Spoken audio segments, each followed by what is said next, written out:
we have been looking at these sensations that lie under the surface and deliberately going in search of them, using that metaphor of putting your scuba mask on, and a little bit of clarity shows up. And a week is a pretty short amount of time in this practice we're doing. But having looked now from Monday on through, perhaps there's a little bit more resolution, a tiny bit more of what's going on under the surface there in terms of your positive and negative sensations.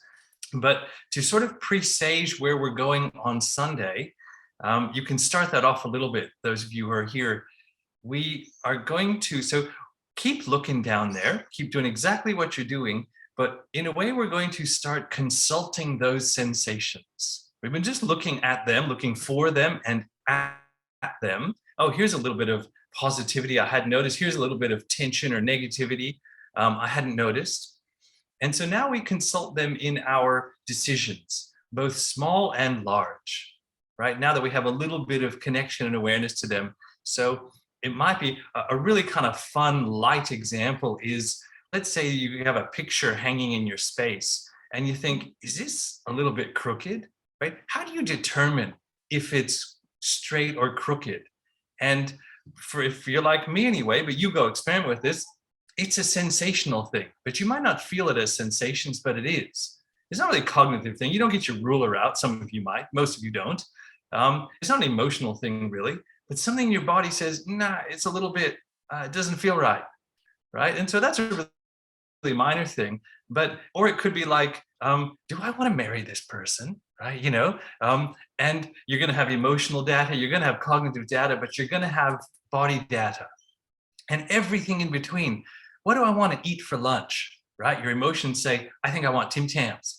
Your thinking mind says, no, I got an eating plan, but your body has its own thoughts, which may or may not match, right? So in every possible decision point, of which there are infinite, your body, these sensations you've been looking at have some data to offer you. And you've been consulting them anyway, it's how we work, but maybe not quite as consciously. There's always more conscientiousness you can bring to it. And having looked at them for the week now start to bring it in. What about 99% dark Tim Tams? Oh yeah, doesn't exist. So anyway, start to deliberately consult, and you might not get a clear answer. That's okay. It might still just be looking at, oh, it feels like this, it feels like this. This is something over time, we are starting to rewire this. We're starting to become fluent again in this language. So that's your task. Keep looking and consult them.